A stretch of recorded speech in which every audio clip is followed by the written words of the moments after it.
غیبت، سوء ظن، برے نام رکھ دینے، یہ سب کس لیے روکا گیا؟ اس لیے کہ دل پھٹ جاتے ہیں۔ چاہے وہ غریب ہے، کمزور ہے، آپ کو منہ پر جواب بھی نہیں دے سکا، پی گیا، دل میں تو زخم لگ گیا نا۔ اور عربی کی کہاوت یہ ہے کہ تلوار کے زخم مندمل ہو جاتے ہیں، زبان کے زخم مندمل نہیں ہوا کرتے۔ وہ تو جا کر وہاں ڈیرا جما لیتے، پھر وہاں پر وہ کدورت، نفرت، عداوت کے جو ہے وہ چھاونی بنتی ہے۔ تو تمہارے اندر تو یہ ہو گئی خرابی دو افراد کے درمیان، لیکن یہ کہ اس سے نقصان تو امت کو پہنچ گیا کہ اس کے مابین دو افراد، دو اینٹوں کے درمیان ربط جو ہے وہ کمزور پڑ گیا۔ بحسب امرئ من الشر، پھر نوٹ کر لیجئے کہ اس اتنی بڑی برائی سے بچنے کی دو عملی شکلیں کیا ہیں۔ نمبر ایک، کسی شخص میں کوئی عیب نظر آئے تو فوراً اپنے دامن کے داغ دیکھو، ہو سکتا ہے کہ تمہارے اندر کوئی داغ جو ہے اس سے بھی بڑا ہو۔ اللہ کا شکر کرو کہ لوگوں کو ابھی اس پر اطلاع نہیں ہوئی ہے۔ اللہ کا شکر ہے کہ اس نے پردہ ڈالا ہوا ہے، پردہ پوشی کی ہوئی ہے۔ اللہ سے دعا کرو کہ وہ پردہ پڑا رہے اور اللہ تعالیٰ اس عیب کو دور کر دے۔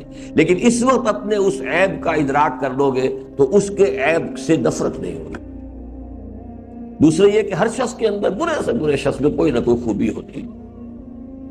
وہ ہے تو زانی اور شرابی، لیکن یتیموں کی خدمت کرتا ہے کوئی شخص، چلیے ہے تو بستہ عالم بستہ بیکا آدمی، لیکن یہ کہ بیواؤں کا خیال کرتا ہے تو ڈاکو، لیکن اس نے اپنے علاقے کے غریبوں کی مدد کی۔ اب کوئی چیز آپ کیوں اس سے حقیر سمجھے؟ باقی اللہ کیا، اس کا جو معاملہ اللہ جانے، اور اس کو اگر جو مجرم ہے کیفر کردار تک پہنچانا ہے وہ حکومت کا نظام ہے، وہ جانے۔ اگر اس کے خلاف مقدمہ ثابت ہو جاتا ہے اس سے سزا ہو جائے گی۔ آپ خامخواہ اپنے دل میں اس کے لیے کدورت اور میل کیوں جمع کریں؟ ہاں، اس کی برائی کو برا سمجھیں، یہ نہ ہو کہ آپ برائی کے بارے میں بھی مداہنت برتنے لگے۔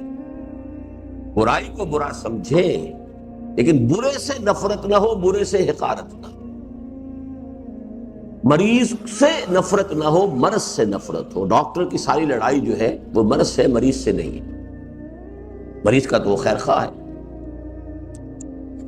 کل المسلم علی المسلم حرام، ہر مسلمان ہر دوسرے مسلمان پر حرام ہے۔ یہ حرام کا لفظ جو بڑا عجیب ہے، کچھ بری چیزوں کے لیے بھی آتا ہے، سور حرام ہے، شراب حرام ہے، اور بیت اللہ کے لیے بھی آتا ہے، مسجد الحرام، بلد الحرام۔ اس میں یہ ہے کہ جس شے کی حرمت ایسی ہے کہ اس کو کوئی بٹا نہ لگنے پائے۔ اب دونوں طرف جائے گا یہ کہ اگر آپ نے حرام چیز کا ارتکاب کیا تو گویا کہ اللہ نے جو اس کی حرمت قائم کی تھی آپ نے اس کا بٹا لگا دیا۔ کسی شے کی عظمت ہے، اس عظمت کو آپ نے کوئی نقصان پہنچا دیا تو اس کی حرمت کو بٹا لگ گیا۔ تو یہ دو دھاری تلوار ہے۔ کل المسلم علی المسلم حرام دمہ ومالہ وعرضہ، یہ کیا کہلاتے ہیں گرامر میں؟ اتنی گرامر تو آپ کو مجھ سے زیادہ آتی ہے، کیا کہیں گے اس کو؟ یہ مرکب اضافی تو ہے، یہ حرام، کل المسلم علی المسلم حرام، بدل، مسلم کا بدل۔ مسلم حرام ہے کیا مطلب؟ مسلم کا گوشت کھانا حرام ہے؟ نہیں، اس کا خون حرام، یعنی اس کی جان حرام ہے۔ اس کی جان آپ نہیں لے سکتے۔ وہ ہم پڑھ چکے ہیں کہ صرف 3 چیزیں ہو سکتی ہیں جس سے جان لی جا سکتی ہے۔ مال اس کا حرام ہے، آپ نے بغیر کسی حق کے اس کا مال اگر کہیں ضبط کر لیا، کہیں آپ نے چوری کر لی، کہیں آپ نے کسی اور طریقے سے ہڑپ کر لیا، کوئی غبن کر لیا، حرام۔ عرضہ، اس کی عزت، تہمت لگا دی، خام خواہ کی عیب چینی کی ہے، اس کی عزت نفس کو ٹھیس پہنچائی ہے۔ کل المسلم علی المسلم حرام۔ اور یہ اس مضمون تو خطبہ حجۃ الوداع کے دن جو ہے شدید ترین الفاظ میں آیا ہے کہ تم جانتے ہو یہ کون سی جگہ ہے، بلد الحرام، کون سا دن ہے، حج کا دن ہے۔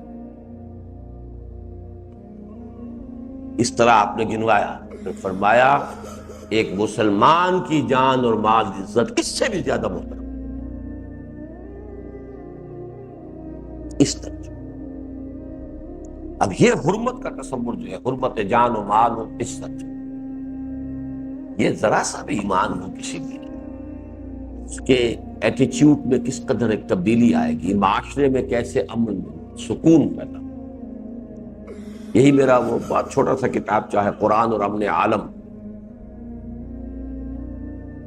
کہ امن سب سے پہلے داخلی امن ہوتا ہے، آپ کے اپنے اندر امن ہو، سکون ہو، اطمینان ہو، کانفلکٹس نہ ہو، فرسٹریشنز نہ ہو، امن ہو۔ ایمان کا اصل حاصل امن ہے۔ اے اللہ جو تیری طرف سے آیا ٹھیک ہے، مجھے قبول ہے، سر تسلیم خم ہے جو مزاج یاد میں آئے، کوئی شکوہ نہیں، کوئی شکایت نہیں۔ مجھے یہی پسند ہے کہ مجھے فاقے آئے، میں بھی اختیار آدھوں۔ مجھے یہی پسند تھا کہ میرا یہ سارا مال ضائع ہو جائے، اللہ جو تیری مرضی ہے، ما شاء اللہ کان وما لم یشاء، کوئی کنفلکٹس نہیں۔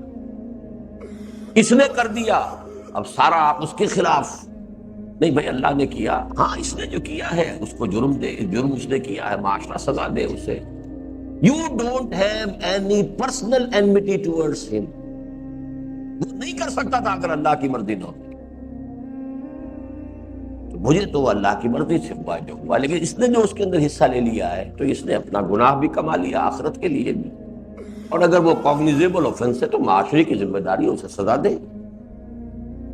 میرا مال تو ضائع ہونا ہی تھا، اس طرح نہ ہوتا کسی اور طرح ہوتا، اللہ کو میرا تو امتحان لینا ہی تھا۔ یہ بدبخت بیچ میں آ گیا، اس نے جو کچھ کیا ہے اپنے لیے کما لیا ہے، وہ آخرت کی اس کی سزا ہو یا دنیا میں بھی اس کو سزا دی جائے۔ تو یہ چیزیں جو ہے ایمان اصل میں داخلی امن پیدا کرتا ہے۔ اس داخلی امن کا نتیجہ جو ہے وہ معاشرتی سلامتی ہے، وہ اس حدیث کے اندر ہے۔ اندر سے اس شخص کے جس کے دل میں ایمان ہے یہ سلامتی پھوٹے گی، اس کے وجود سے برآمد ہوگی، سرایت کرے گی ماحول کے اندر۔ لا تحاسدوا ولا تناجشوا ولا تباغضوا ولا تدابروا ولا يبيع بعضكم على بيع بعض وكونوا عباد الله اخوانا۔ المسلم اخو المسلم لا يظلمه ولا يخذله ولا يكذبه ولا يحقره۔ التقوى ها هنا، التقوى ها هنا، التقوى ها هنا۔ بحسب امرئ من الشر ان يحقر اخاه المسلم، كل المسلم على المسلم حرام دمه وماله وعرضه۔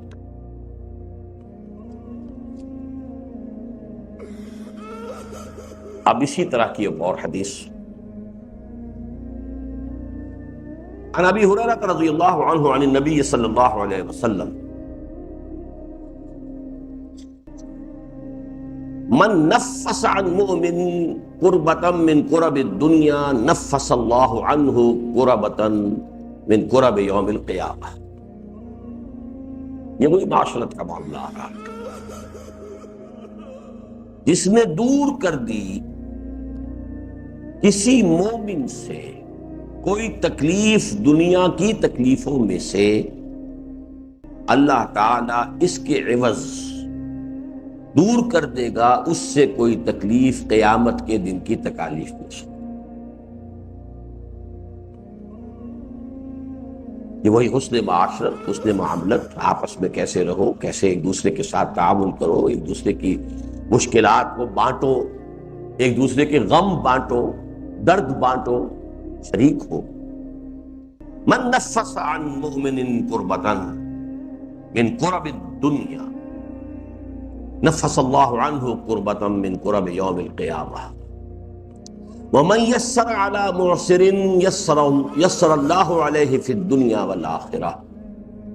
اور جو کسی تنگ حال پر آسانی کرتا ہے، معسر کسی وجہ سے تنگی میں ہو، کسی الجھن میں ہے، کسی مخمصے میں ہے، کسی قرض میں ہے، کسی مقدمے بازی کے اندر پھنس گیا ہے، جہاں عسرت جہاں بھی ہو، عسر مشکل، مالی مشکل ہے، کوئی اور پریشانی ہے، کوئی خانگی الجھن ہے، اس میں آپ نے کوئی صحیح مشورہ دیا ہے، کوئی اس کو ایڈوائس دی ہے، کسی طریقے سے اس کو کوشش کی ہے اس کے غم کو بانٹنے کی.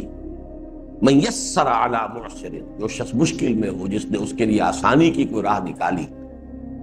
یسر اللہ علیہ فی الدنیا والآخرہ، اللہ اس کے لیے دنیا اور آخرت دونوں کے اندر آسانیاں پیدا کرے. اب یہاں جو ہے بڑا فرق ہے. ایک تو یہ کہ میں اپنے مسئلے کو خود حل کرتے میں لگا رہا ہوں، آپ بھی اپنے مسائل میں خود ہی لٹا پین رہے. ایک یہ ہے کہ آسان نسخہ یہ کہ میں آپ کی تکلیف رفع کروں، اللہ میری تکلیف خود رفع کر دے.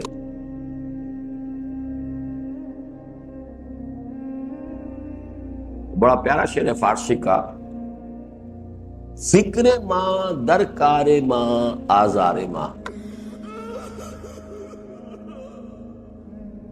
کار ساز ماں بے فکر کار ماں.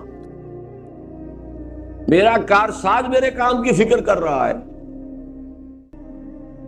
اور میں اپنے کام کی خود فکر کروں گا تو اپنے لیے آزار پیدا کر لوں گا. اگر صحیح کرنے کا امکان ہے تو غلط کا بھی تو امکان ہے کہ نہیں.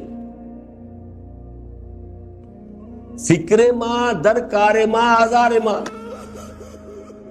اپنے مسئلے کے اندر خود میں حل کر رہا ہوں، اپنی تدبیر ہے، اب سوچ رہا ہوں یوں کروں ایسے کروں، اللہ کی طرف کوئی دھیان ہی نہیں، نہ معاشرے کی طرف ہے، اپنے لیے آزار پیدا کر رہا ہوں.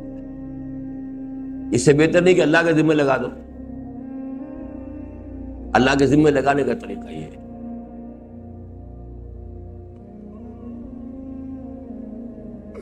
یہ ہے اصل میں آسان نسخے جو ہیں جن کو کہ ہمیں اختیار کرنا چاہیے.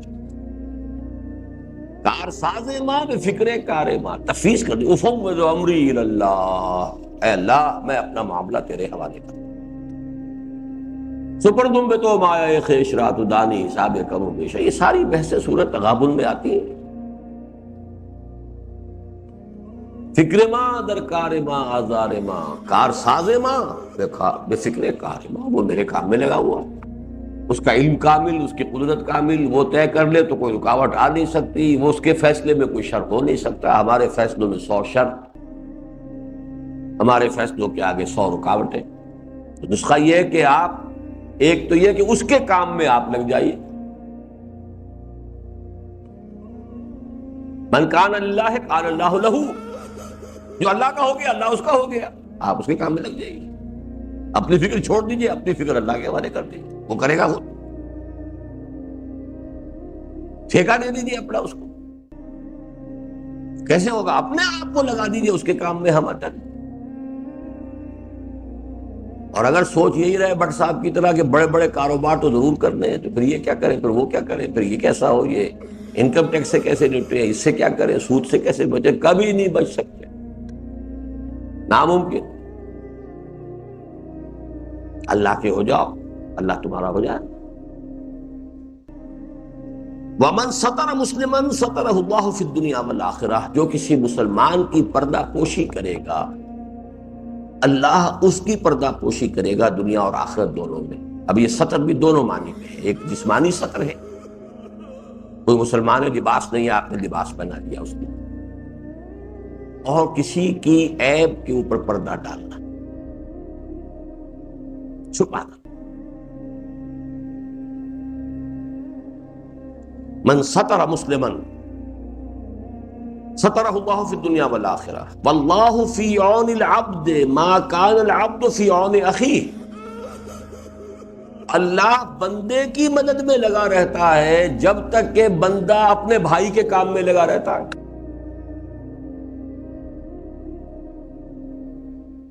واللہ فی عون العبد ما کان العبد فی عون اخیہ. اب اس کے بعد جو حدیث آ رہی ہے تو بارہا ہمارے ہاں بیان ہوئی ہے، یہ خاص طور پر کیونکہ یہ ساری چیزیں پیدا ہوگی ایمان سے. یہ ایمان کے مظاہر ہیں. اندر ایمان ہوگا تو یہ خود بخود اس میں سے شگوفے پھوٹیں گے، پھول بنیں گے، رنگا رنگ جو ہے اس کے اندر، ساری کردار کے اندر یہ خوش رنگیاں پیدا ہوں گی، یہ پھیل پھول اور پھل اس میں لگیں گے. تو ایمان کہاں سے آئے گا؟ اب وہ سن لیجئے. وَمَنْ سَلَكَ طَرِيقًا يَلْتَمِسُ فِيهِ عِلْمًا سَهَّلَ اللَّهُ لَهُ فِيهِ طَرِيقًا إِلَى الْجَنَّةِ. جس شخص نے کوئی راستہ اختیار کیا، راستہ طے کیا، کسی راستے پر چلا جس سے کہ وہ علم حاصل کرنا چاہے، ایک دولت کمانے کے لیے بھی سفر ہوتا ہے، ٹھیک ہے، وہ بھی مسنون ہے، آپ جائیں سفر کریں۔ ریلت الشتاء والصیف قریش کا جو ہے وہ دولت کے لیے تھا، کاروبار تھا، وہ بھی ہے اپنی جگہ، حرام نہیں ہے۔ حضور نے کتنے عرصے تک، جب تک وحی نہیں آئی ہے، آپ نے یہ کاروبار کیا ہے۔ لیکن ایک ہے شخص جو علم کی طلب میں جا رہا ہے، من سلک طریقا یلتمس به فیہ علما سہل اللہ لہ بہ طریقا الی الجنہ، اللہ تعالیٰ اس کے ذریعے یا اس کے صدقے میں اس کے لیے ایک راستہ جنت کی طرف آسان کر دیتا۔ وَمَا اجْتَمَعَ قَوْمٌ فِي بَيْتٍ مِّن بُيُوتِ اللَّهِ، اور نہیں جمع ہوتے کوئی لوگ کسی گھر میں اللہ کے گھروں میں سے۔ ظاہری الفاظ کی بنا پر تو خیال یہ کہ اس سے مراد مسجد ہے، لیکن بہت سے شارحین کا یہ قول ہے کہ اس سے مراد کوئی بھی جگہ، رند جہاں بیٹھ کے پی لے وہی بے خانہ بنے، جو بھی ظرف ہاتھ میں اٹھا لے وہی پیمانہ بنے، یہاں بیٹھ جاؤ۔ اللہ تعالیٰ نے، حضور نے فرمایا، اللہ نے میرے لیے پوری زمین کو مسجد بنا دی، لیکن یہ کہ بہرحال درجہ بدرجہ رہے گا۔ اللہ کے گھر کے اندر جہاں نمازیں پڑھی جاتی ہیں باجماعت، اس کی اپنی ایک کیفیت ہے، اس کی ایک روحانی فضا ہوتی ہے، لیکن اس کو اس سے خاص نہیں کیا ہے اکثر لوگ۔ مجتمع قوم فی بیت من بیوت اللہ یتلون کتاب اللہ ویتدارسونہ بینہم، اللہ کی کتاب کو پڑھنے کے لیے اور آپس میں سمجھنے سمجھانے کے لیے۔ یہ کون سا باب آ گیا؟ جی، تفاعل۔ تفاعل میں دو فریق شریک ہوتے ہیں، سمجھنا سمجھانا۔ ایک ہمارا درس ہوتا ہے وہ ون وے ٹریفک ہوتا ہے، ایک ہے ڈسکشن بھی ہو رہی ہے، گفتگو ہو رہی ہے۔ اب کل کا جو آپ کے سامنے آیا ہے کوئی طریقہ، جدید طریقہ یہی ہے کہ پارٹیسپیشن، ساتھ ساتھ بات چلتی جائے، اور کوئی شخص بھی یہ نہ سمجھے کہ بس ایک بمبارڈمنٹ ہو رہی ہے اور مجھے تو ریسیو کرنا ہی کرنا ہے ہر حال میں۔ تو بہرحال اس کے لیے ٹیکنیکس ہیں جو ڈیولپ ہو رہی ہیں۔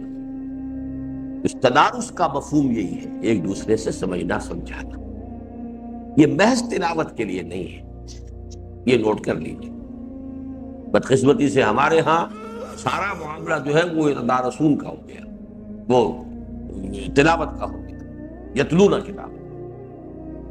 یتلون کتاب اللہ ویتدارسونہ بینہم، آپس میں ایک دوسرے کو تدارس، درس کے اصل لفظی معنی کیا ہے؟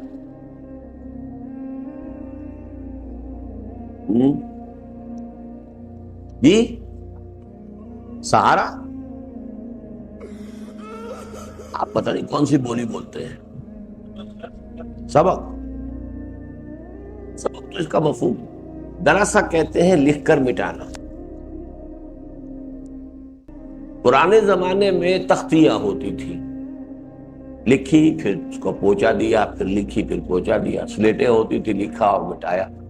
یہ کاپیاں کہاں ہوتی تھی؟ اور اس حساب سے کاغذ تو ایک نایاب اور کمیاب شے، بہت قیمتی شے، بہت ہی انقا شے۔ تو تدارس یہ ہے، لکھو مٹاؤ، لکھو مٹاؤ، لکھو مٹاؤ۔ اس کا مطلب کیا ہے؟ گھسنا، بار بار کی تکرار سے اس کو اچھی طریقے سے پکانا۔ یتدارسونہ بینہم۔ اب کیا ہوتا ہے جب یہ لوگ جمع ہوتے ہیں؟ الا نزلت علیہم السکینہ، مگر لازماً نازل ہوتی ہے ان پر سکینت۔ وغشیتہم الرحمہ، اور رحمت ان کو ڈھانپ لیتی ہے، سایہ کر لیتی ہے۔ وحفتہم الملائکہ، اور فرشتے ان کے گرد گھیرا ڈال لیتے ہیں۔ وذکرہم اللہ فی من عندہ، اور اللہ تعالیٰ ان کا تذکرہ کرتا ہے اس مجلس میں، ملائکہ مقربین جو اس کے قریب جو فرشتے ہیں۔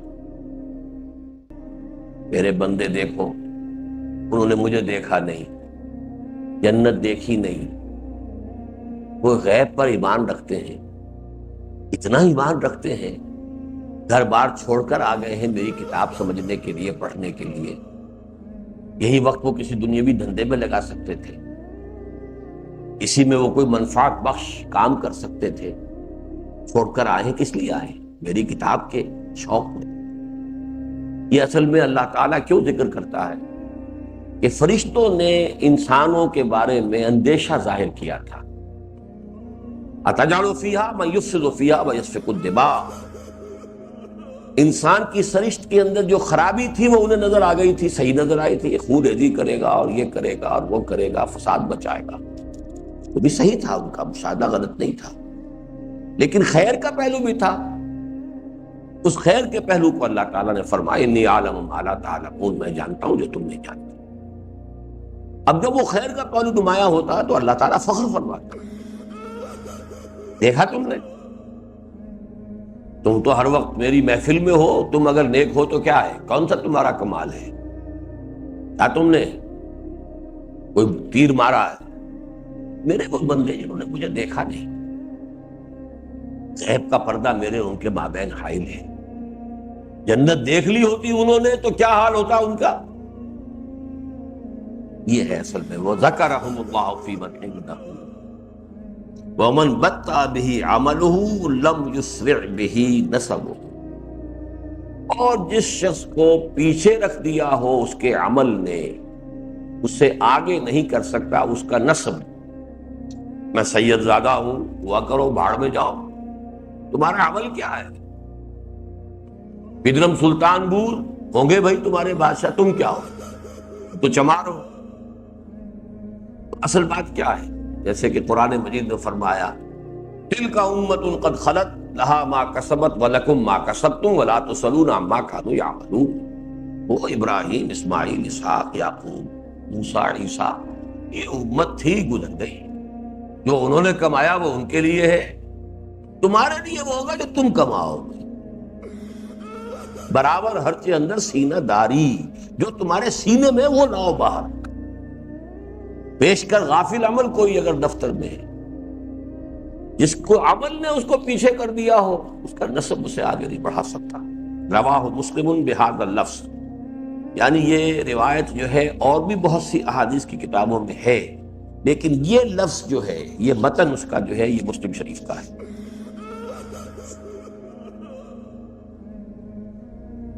عن ابن عباس رضی اللہ عنہما عن رسول اللہ صلی اللہ علیہ وسلم یرویہ عن ربہ تبارک و تعالی قال،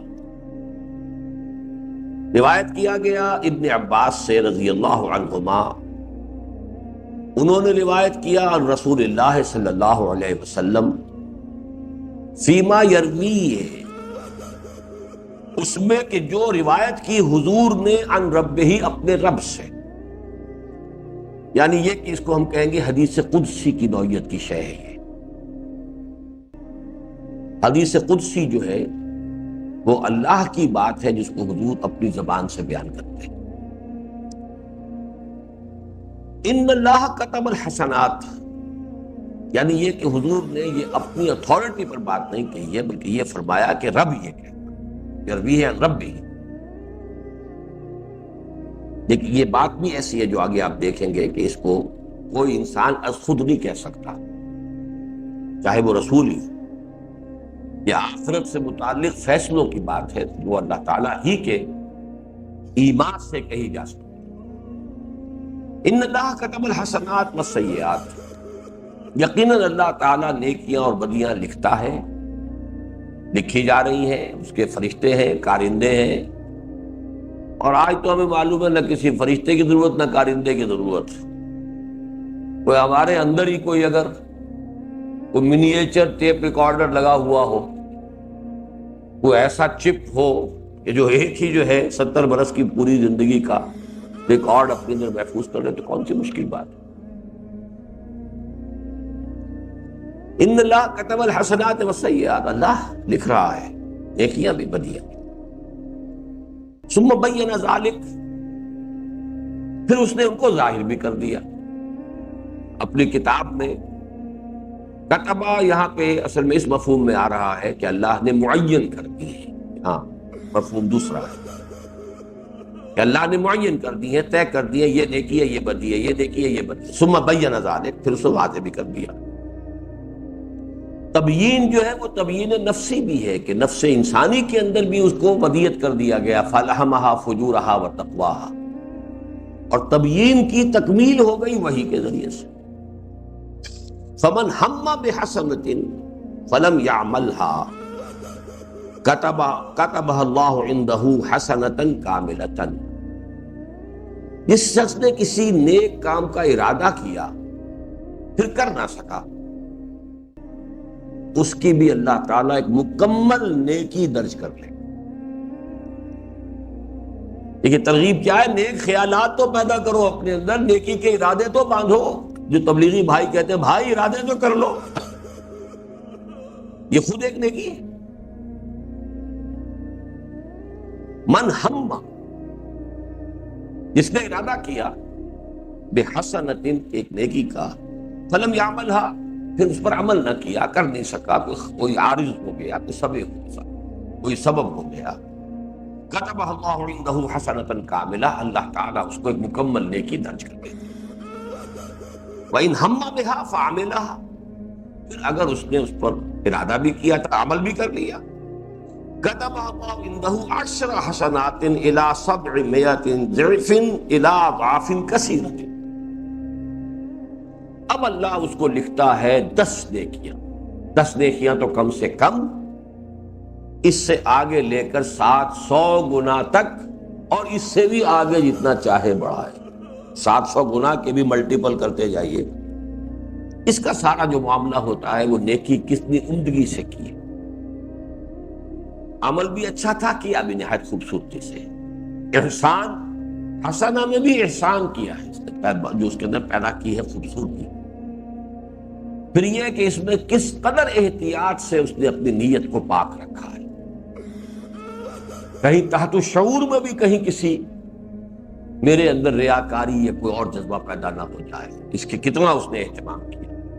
اگر غیر شعوری طور پر کوئی چیز شامل ہو گئی تو اللہ نہیں پکڑے گا، لیکن کسی نے غیر شعوری کے اندر بھی اپنی جو ہے خوب کھدائی کر کر کے نکال دیا ہے، اور وہ 700 گنا تک، اور 700 گنا سے آگے بھی بڑھ کر الی اضعاف کثیرہ، بہت بڑھا. اب اس کے برعکس وَإِنْ هَمَّ سَيِّئَةً فَلَمْ يَعْمَلْهَا كَتَبَهَا اللَّهُ عِنْدَهُ حَسَنَةً كَامِلَةً. جس نے برائی کا ارادہ کیا پھر عمل نہیں کیا، اللہ تعالیٰ اس کو بھی ایک نیکی لکھ دے گا. ارادہ تو کیا تھا پھر رک گیا ہے، نیکی ہے. کیا نہیں ہے، کوئی نیکی کا خیال آ گیا ہے، کوئی اور اللہ کا خوف آ گیا، کچھ ہو گیا. وَإِنْ هَمَّ بِهَا فَعَمِلَهَا، پھر اگر اس نے ارادہ کیا اور کر بھی لیا، كَتَبَهَا اللَّهُ سَيِّئَةً وَاحِدَةً، تو بدی کا اندراج ایک ہی بدی ہو، وہ 10 گنا یا 100 گنا یا 700 گنا یا 7000 گنا نہیں ہوگا. وہ اللہ تعالیٰ کا یہ فضل ہے. یہ میں کہہ رہا تھا کہ یہ اتھارٹی جو ہے کسی کو حاصل نہیں ہے، یہ صرف اللہ کا فیصلہ ہے اپنا. بظاہر ہماری منطق کے خلاف بھی ہے، یعنی میری منطق اگر جاتی تو یہاں تک جاتی کہ جس نے ارادہ کیا بدی کا پھر نہیں کی تو اس کی کوئی بدی شمار نہ ہو. یہاں تو فرمایا نہیں، نیکی ہو جائے گی. It's against all logic. یہی وجہ ہے کہ اس میں یرویہ عن ربہ. ایسے تو یہ کہ ہم حدیث کو ہم کہتے ہی یہ ہے کہ وحی خفی ہے، حضور جو کچھ فرماتے ہیں وہ سب کا سب بھی وحی خفی ہے، لیکن یہ کہ جہاں اس کی طرف خاص اشارہ کرنا مقصود ہوتا ہے. جیسے آپ نے دیکھا کہ وہ جو بچے کے ماں کے پیٹ میں جنین کا معاملہ جو آیا تھا، تو وہاں حضرت عبداللہ بن مسعود نے ٹھوک کر کہا وَهُوَ الصَّادِقُ الْمَصْدُوقُ، یہ حضور نے فرمایا اور وہ سچے ہیں، ان کی سچائی کی گواہی دی گئی ہے. اس لیے کہ تمہیں یہ بات سمجھ میں نہیں آئے گی، نہ آئے، لیکن انہوں نے کہا ہے سچے شخص کی خبر ہے، وہ تمہیں ماننی ہوگی. 38ویں چھوڑ دیجیے ذرا. اب چلیے الحدیث التاسع والثلاثون، عن ابن عباس رضی اللہ عنہما ان رسول اللہ صلی اللہ علیہ وسلم قال ان اللہ تجاوز لی عن امت الخطا خطا والنسیان وما استکرہوا علیہ حدیث حسن رواہ ابن ماجہ والبیہقی وغیرہما۔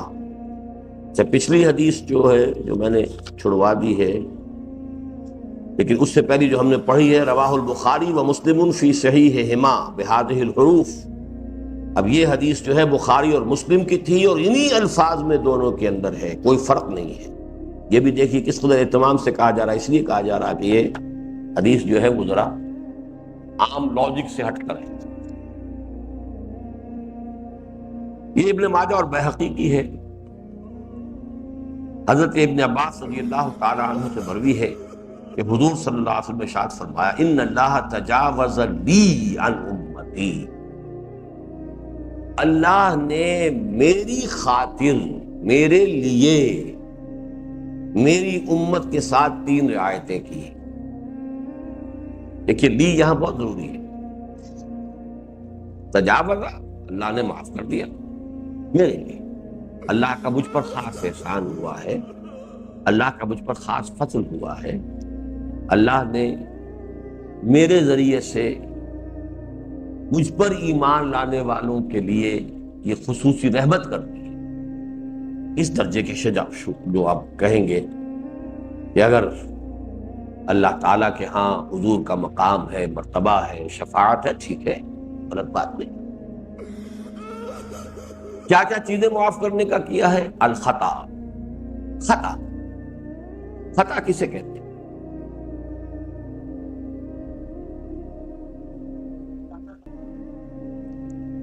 جی صحیح، غیر ارادی طور پر غلطی،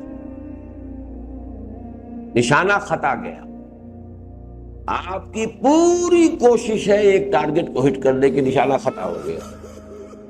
یہ بہترین تعبیر ہے اس خطا کی، خطا۔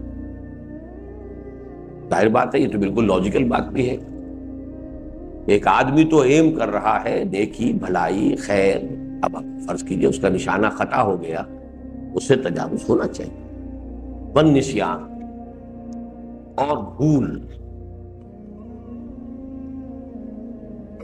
اور یہ کہاوت عربی زبان کی الانسان مرکب من النسیان والخطا، 2 چیزیں تو انسان کی سرشت میں داخل ہے، بھول جانا، فنسی، یہ حضرت آدم کے بارے میں بھی آیا ہے سورہ طٰہٰ کے آخر میں، بھول گیا ہوں، آدم سے ہم نے ایک وعدہ لیا تھا اس درخت کے قریب نہ جانا، فنسی، بھول گئے۔ تو یہاں پہ اس کو نوٹ کیا، وَمَا اسْتُكْرِهُوا عَلَيْهِ، اور جس چیز پر کہ انہیں مجبور کر دیا گیا، مکرہ، کراہت،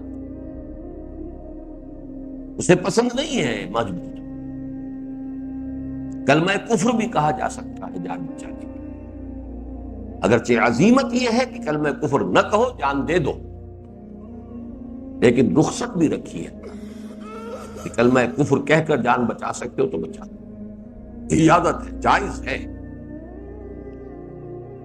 یہی معاملہ ہوا تھا تین افراد کی فیملی کے ساتھ، حضرت یاسر، ان کی اہلیہ حضرت سمیہ، نوجوان بیٹا عمار۔ ابو جہل نے تینوں کو شدید ترین ٹارچر کیا، شدید ترین torture.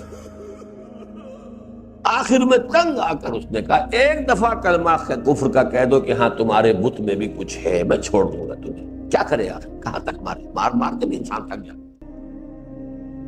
He had done everything۔ تو عاجز آ کر کہا ایک دفعہ بھی کہہ دو چلو میں چھوڑ دوں۔ ماں باپ دونوں نے انکار کر دیا، ایک دفعہ بھی نہیں کہا، دونوں کو اس میں شہید کر دیا۔ عمار، انہوں نے کلمہ کفر کہہ کر جان بچا۔ عمار ابن یاسر رضی اللہ تعالی عنہ، اس کے بعد ان پر شدید ندامت کا غلبہ ہوا، یہ میں نے کیا کیا۔ روایت یہ ہے کہ انہوں نے اپنے آپ کو ایک ستون سے باندھ لیا کہ اب حضور ہی آ کر مجھے یہاں سے کھولیں گے، یعنی گویا کہ حضور کھولیں گے تو اس کا مطلب یہ ہے کہ آپ کی طرف سے معافی، اور آپ کی طرف سے معافی ہے تو اللہ کی معافی ہے، تب میں یہاں سے، ورنہ میں اسی طرح اپنے آپ کو ہلاک کر دوں۔ حضور آئے، حضور نے فرمایا نہیں ٹھیک ہے، اس کی اجازت ہے، کلمہ کفر کہا جا سکتا، قرآن مجید میں بھی ہے وَقَلْبُهُ مُطْمَئِنٌ بِالْإِيمَانِ، دل اس کا اطمینان پر جمع ہوا ہو، ایمان پر جمع ہوا ہو تو زبان سے کلمہ کفر کہہ کے جان بچائی جا سکتا۔ اب اس میں یہ ہے کہ ذرا اس کو ربڑ کی طرح کھینچنے کی لوگوں کے اندر عادت ہو گئی ہے۔ اب اضطرار میں سور کھانا بھی جائز ہے، جان بچانے کی حد تک، اتنا ہی جتنا کہ جان بچانے کے لیے، غیر باغ ولا عاد، نہ اس کی کوئی لذت ہو تمہارے اندر، اور نہ تم اس حد سے تجاوز کرو کہ جو جان بچانے کے لیے ضروری تھا۔ اگر ان دونوں شرطوں میں سے کراس کر جاؤ گے تو پھر وہ کراہت، وہ جو مجبوری والی بات تھی، وہ بات ختم ہو گئی، پھر تو گویا کہ آپ نے اپنی لذت کے لیے یا اپنے عیش کے لیے آپ نے اس کا استعمال کیا۔ اب لوگ کہتے تھے کیا کریں، مجبوری ہے، سود کے بغیر تو کاروبار چلتا نہیں، بنانی ہے کوٹھیاں، محل بنانے کارخانے، بھوکے تو وہ مرتے نہیں، اتنا کچھ ان کے پاس ہے کہ نہ وہ مرے، نہ ان کی اگلی نسل مرے، نہ اس کی اگلی نسل مرے۔ مجبوری ہے، مجبوری کو سب جائز ہے، یہ نہیں اصل میں۔ یہ معاملہ اس اللہ کے ساتھ ہے کہ جو ہر شے کی، ہر حقیقت سے واقف ہے۔ الحدیث الاربعون یہ بھی چھوڑ دیجئے، اب آئیے حادی والاربعون۔ عن ابی محمد عبداللہ ابن عمرو بن العاص رضی اللہ عنہما قال قال رسول اللہ صلی اللہ علیہ وسلم لا یؤمن احدکم حتی یکون ہواہ تبعا لما جئت بہ، حدیث حسن صحیح رویناہ فی کتاب الحجۃ باسناد صحیح۔ یہ رویناہ ہو کون کہہ رہا ہے؟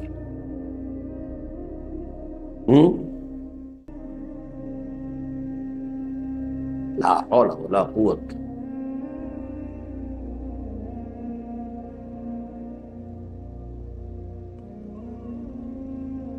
جی ہے جی، یہ امام نبوی کہہ رہے ہیں یہ حدیث حسن صحیح ہے، اسے ہم نے اپنی کتاب الحجہ میں بے اسناد صحیح، صحیح سند کے ساتھ روایت کیا ہے۔ یعنی یہاں جو ہے چونکہ کسی اور یہاں پہ حوالہ نہیں دے رہے نا، یا تو کہتے بخاری، مسلم، ترمذی، ابن ماجہ، اب تو وہ بات ہو گئی، اس سے آگے کی سند ساری جو ہے وہ تو آپ کو ابن ماجہ بتائیں گے کہ میری حدیثیں جو ہے وہ میں نے فلاں کس سے لی۔ آپ نے ابن ماجہ کا حوالہ دے دیا تو ساری باقی لنکس جو ہیں اب وہ آپ کو بیان کرنے کی ضرورت نہیں ہے۔ لیکن چونکہ یہ وہ حدیث ہے کہ جو کسی کتاب کے اندر اور ان کو نہیں ملی ہے، ان کو براہ راست کہیں سے ملی ہے، انہوں نے اپنی سند اس کے اندر بیان کی ہے، اور وہ سند بیان کریں گے حضور تک، وہ تو اتنا لمبا ہو جائے گا، اس لیے اس کتاب میں اس کا تذکرہ نہیں کیا، حوالہ دے دیا کہ کسی کو اس کی سند دیکھنی ہو تو ہماری کتاب الحجہ جو ہے اس میں اسناد اس کی جو ہے ہم نے دے دی ہے، اور وہ سند صحیح ہے۔ روینا ہو، ہم نے روایت کیا ہے، یہ روایتہ بھی ہو سکتا تھا، میں نے روایت کیا ہے، لیکن یہ کہ عام قاعدہ ہوتا ہے ہم نے لکھا ہے، ہم یہ کہتے ہیں۔ حدیث حسن صحیح ہو، یہ گویا کہ ان کا اپنا ایک ورڈکٹ ہے، یہ حدیث حسن ہے، صحیح ہے، ان تمام معیارات پر جو حسن اور صحیح کے لیے ہیں یہ پوری اترتی ہے، اگرچہ کسی اور محدث نے اس کتاب میں نہیں لیا آپ نے، لیکن ہم نے اس کی اسناد جو ہے ان کو روایت کر دیا ہے، جس کو دیکھنا ہو وہ کتاب الحجہ میں دیکھیں۔ حدیث کیا ہے؟ عبداللہ ابن عمرو بن العاص رضی اللہ تعالی عنہما، جن کی کنیت ابو محمد ہے، ان سے روایت کیا گیا، قال، وہ فرماتے ہیں قال رسول اللہ صلی اللہ علیہ وسلم لا یؤمن احدکم حتی یکون ہواہ تبعا لما جئت بہ، تم میں سے کوئی شخص مومن نہیں ہو سکتا جب تک کہ اس کی خواہش نفس تابع نہ ہو جائے اس کے کہ جو میں دے کر بھیجا گیا ہوں، جو میں لایا ہوں۔ یہ بڑی جامع حدیث ہے، اور یہ گویا کہ دین کے اس پورے نظام کے اوپر حاوی ہے۔ ہوائے نفس ہے نا جو بغاوت کرتی ہے انسان کے اندر گناہ کے لیے اور تعدی کے لیے، ظلم کے لیے کون سی چیز ہے جو اندر سے زور لگاتی ہے؟ نفس امارہ، ہوائے نفس۔ اس ہوائے نفس کو جب تک تابع نہیں کرو گے اس کے جو میں لے کر آیا ہوں، اس وقت تک تم مومن نہیں۔ یعنی اقرار باللسان والا ایمان تو ہو گیا، جو شخص بھی ایمان کہا لا الہ الا اللہ محمد رسول اللہ، مسلمان ہو گیا، لیکن لا یؤمن احدکم، ایمان کا درجہ حاصل ہوگا کب؟ حتی یکون ہواہ تبعا لما جئت بہ، یہاں تک کہ اس کی خواہش نفس تابع ہو جائے، سرنڈر کر دے۔ ٹھیک ہے، میری خواہش تو ہے لیکن اللہ کا حکم نہیں ہے تو ٹھیک ہے، میری طلب تو ہے لیکن اللہ نے اس شے کو حرام کیا تو ٹھیک ہے۔ جب تک کہ نفس کے اندر یہ انقیاد نہ ہو جائے۔ یہ انقیاد کس بلا کا نام ہے جی؟ آج سنا جی؟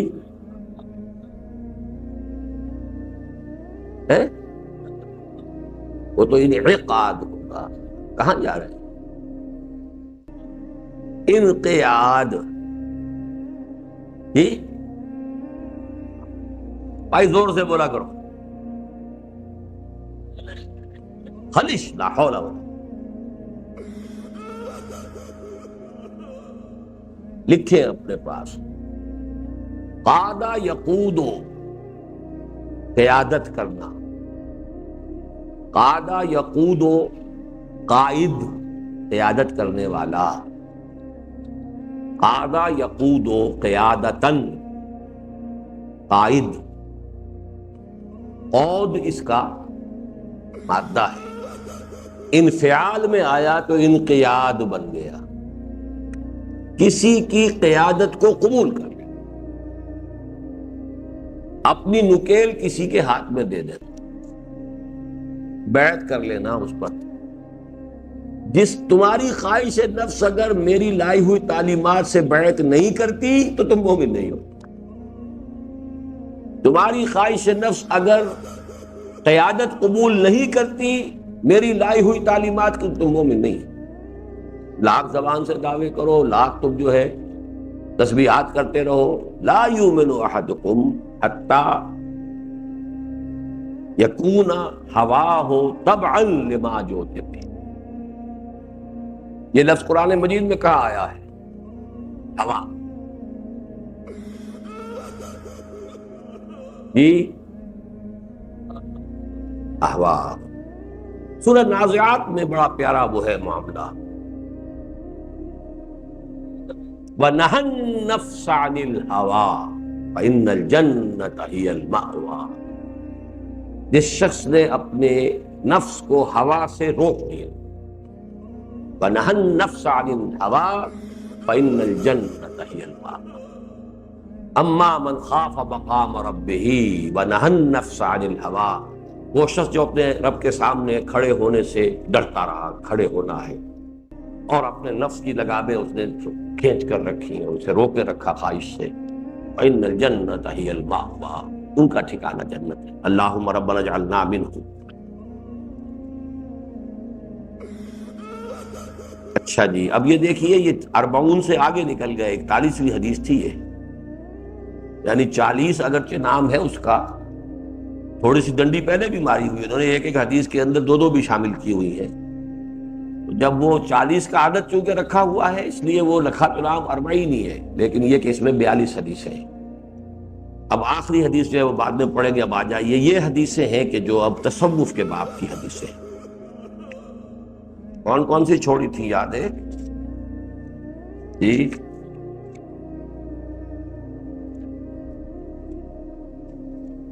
تاسع، عن ابی العباس عبداللہ ابن عباس رضی اللہ عنہما قال، عبداللہ ابن عباس رضی اللہ تعالی عنہما جن کی کنیت ابو العباس ہے، وہی دادا اور پوتے کا نام ایک، ابو العباس عبداللہ ابن عباس، اپنا نام عبداللہ ہے، عباس حضور کے چچا کے بیٹے ہیں، اور انہوں نے اپنے بیٹے کا نام بھی عباس رکھا ہے، تو ابو العباس بھی ہے، ابن عباس بھی ہے، ابو العباس بھی۔ رضی اللہ عنہما قال کنت خلف النبی صلی اللہ علیہ وسلم یوما، بعض جگہ آتا ہے ردف النبی، ایک دن میں حضور کے پیچھے تھا، یعنی سواری پر، اونٹ پر، آگے حضور تشریف فرماتے، پیچھے میں بیٹھ، ردیف کہتے ہیں، ردف بھی اس کو لفظ آیا ہے، ردیف کہتے ہیں وہ شعر کے آخر کی چیز جو ہوتی ہے۔ کنت خلف النبی صلی اللہ علیہ وسلم یوما فقال یا غلام، یا غلام، اے لڑکے، یہ غلام جو ہے بڑے محبت کے ساتھ، یا غلام، اے بیٹے، غلام کا لفظ جو ہے بیٹے کے لیے بھی آتا ہے۔ حضرت مریم نے یہی کہا تھا، انا یکون لی غلام ولم یمسسنی بشر ولم اک بغیا، اے بیٹے، چچا داد بھائی ہیں لیکن عمر میں بہت چھوٹے ہیں، بیٹے ہیں، انی اعلمک کلمات، میں تمہیں آج کچھ باتیں تلقین کرتا ہوں۔ یہ ہے وہ تربیت، تزکیے کے لیے دین کی حقیقت کو چھوٹے چھوٹے کلمات کے اندر ادا کر کے، اور ایسے انداز کے جس سے دل کے اندر گداز پیدا ہوتا ہے اور ایمان کی اصل حقیقت منتشر ہوتا ہے۔ انی اعلمک کلمات احفظ اللہ یحفظ، ہمیشہ اللہ کو محفوظ رکھو، اللہ تمہیں محفوظ رکھے گا، یعنی یاد رکھو۔ فاذکرونی اذکرکم، یہ ٹو وے پروسیس ہے، تم اللہ کو بھول جاؤ گے، اللہ تمہیں بھول جائے گا، جاؤ دفع ہو جہاں جاؤ، تم اللہ کو یاد رکھو گے، اللہ تمہیں یاد رکھے گا۔ فاذکرونی اذکرکم، بعض حدیث میں آتا ہے میرا بندہ اگر مجھے اپنے دل میں یاد کرتا ہے، میں بھی اپنے بندے کو اپنے دل میں یاد کرتا ہوں۔ میرا بندہ اگر کسی مجلس میں مجھے میرا تذکرہ کرتا ہے، میں بھی اپنے بندے کا اس سے کہیں بہتر مجلس میں تذکرہ کرتا ہوں، وہ ملائکہ مقربین کی محفل میں ہوگا۔ احفظ اللہ تجدہ تجاہک،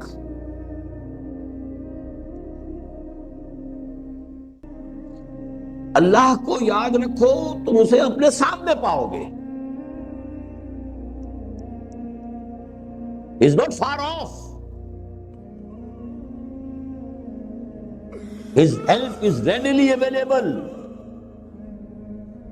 یاد رکھو تو صحیح، یہ وہی بات ہے جو قرآن میں آتا ہے، انی معکما اسمع و ارا، یا موسیٰ اور ہارون ڈرو نہیں، لا تخافا، انی معکما اسمع و ارا۔ حضور نے فرمایا تھا حضرت ابوبکر سے، لا تحزن ان اللہ معنا۔ حضرت موسیٰ نے کہا تھا جب قوم نے کہا کہ یہ تو لشکر تو پیچھے آ گیا اور سامنے سمندر ہے، مارے گئے نا، ہم تو مروا دیا تم نے، میں نے کلا ان معی ربی سیہدین، میرے ساتھ میرا رب ہے، وہ راستہ دکھائے گا، راستہ دے گا، سمندر پاٹ کے دے گا۔ تو یہ ہے وہ معیت خداوندی کا تصور، اللہ کو محفوظ رکھنا، اللہ کو ساتھ رکھو اپنے، He will remain with you۔ اور جب یہ کہا کہ تم اپنے مومن بھائی کو کبھی ساتھ نہ چھوڑو، تو اللہ چھوڑ دے گا تمہارا ساتھ۔ کوئی شریف انسان جو ہے وہ اپنے ساتھی کو کسی خطرے میں چھوڑ کر نہیں جاتا، شریف انسان ہو، اللہ تمہیں چھوڑ کر چلا جائے۔ کمی ہے یقین کی، کمی ہے استحصال کی، کمی ہے توکل کی، کمی ہے تفویض کی۔ تم اپنے معاملات خود لے کے چلو بھائی، جاؤ تم، جاؤ تمہارا جانو اور تمہارا کام جانو۔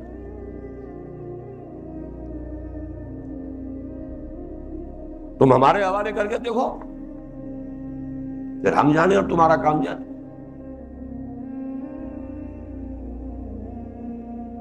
یا غلام انی اعلمک کلمات احفظ اللہ یحفظک، احفظ اللہ تجدہ امامک، اذا سألت فاسأل اللہ، جب کبھی مانگنا ہو صرف اللہ سے مانگو، کسی سے کچھ نہ مانگو۔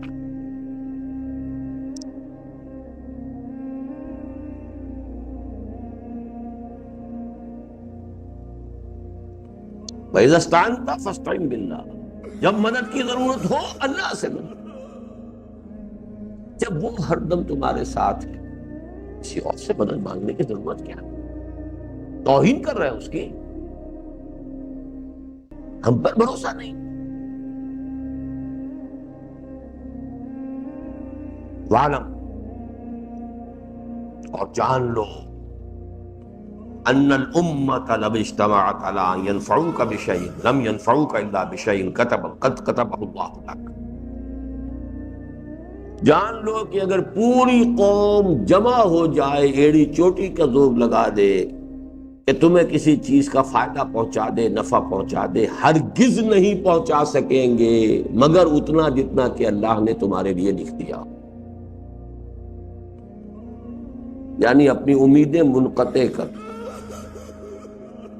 میرا کام یہ کر دے گا، وہ کام کر دے گا، اس سے میری مشکل حل ہو جائے گی، اس سے میری جو ہے مصیبت رفع ہو سکتی ہے، یہ ذرا سی سفارش کر دے تو بس بیڑا پار ہو جائے گا، یہ ایک رکا لکھ دے تو بس ہو جائے گا۔ وہ ایک کا رکا کیا، ساری قوم جمع ہو کر تمہیں کو فائدہ پہنچانا چاہے تو نہیں پہنچا سکتے سوائے اس کے جو اللہ نے تمہارے لیے لکھ دیا۔ تو کیا فائدہ اپنی عزت نفس کا دھیلا کرانا، مانگنا کسی سے؟ کچھ نہیں، تم نے اپنے آپ کو ذلیل کر لیا، مدد مانگ کر اپنے آپ کو حقیر ٹھہرا لیا، اپنی عزت نفس کو ٹھیس پہنچا لی۔ ہوگا وہی جو اللہ تعالیٰ کے علم میں پہلے سے معین ہے، وہ ہونا ہی ہے۔ وَإِنِ اجْتَمَعُوا عَلَىٰ أَن يَضُرُّوكَ بِشَيْءٍ لَمْ يَضُرُّوكَ إِلَّا بِشَيْءٍ قَدْ كَتَبَهُ اللَّهُ عَلَيْكَ۔ اور اگر سب کے سب وہ جمع ہو جائیں کہ تمہیں کوئی نقصان پہنچا دے، نہیں نقصان پہنچا سکتے مگر بس وہی جو اللہ نے تمہارے لیے پہلے سے لکھ دیا۔ خوف ختم، امید ختم۔ خوف کس کا؟ He can't do any harm to me unless sanctioned by Allah۔ کیوں اس کے ہاتھ جوڑوں، کیوں گڑ گڑاؤں، کیوں خوشامد کروں؟ آج ہی خبر پڑھ لی آپ نے، خوشامدیں کرتے گڑ گڑاتے گولی تو مار دی 8۔ جمے رہتے، کھڑے رہتے، مرنا تب بھی تھا، مرنا یوں بھی تھا۔ 8 ہزارہ کے لوگوں کو کل گولی ماری گئی ہے ایک گھر میں گھس کر کراچی میں، اور اگی ہزارہ کے علاقے میں لاشیں پہنچی ہیں۔ نہ معلوم کس کس طرح کی قیامت پاکستان میں آنے والی ہے، کیا رد عمل وہاں ہوگا۔ کوئی طاقت ہے کہ جو پٹھانوں کو اور سرحد کے جو لوگ وہاں آباد ہیں کراچی میں اور وہاں کے مہاجرین کو لڑانا چاہ رہی ہے؟ کوئی بیرونی طاقت ہے، اندرونی طاقت ہے، MQM ہے یا ایجنسیز ہیں، واللہ عالم، اللہ جانتا ہے، لیکن یہ ہو رہا ہے۔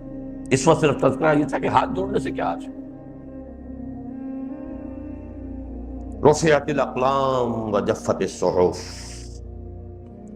قلم اٹھائے جا چکے ہیں اور سیاہی خشک ہو چکی ہے۔ یعنی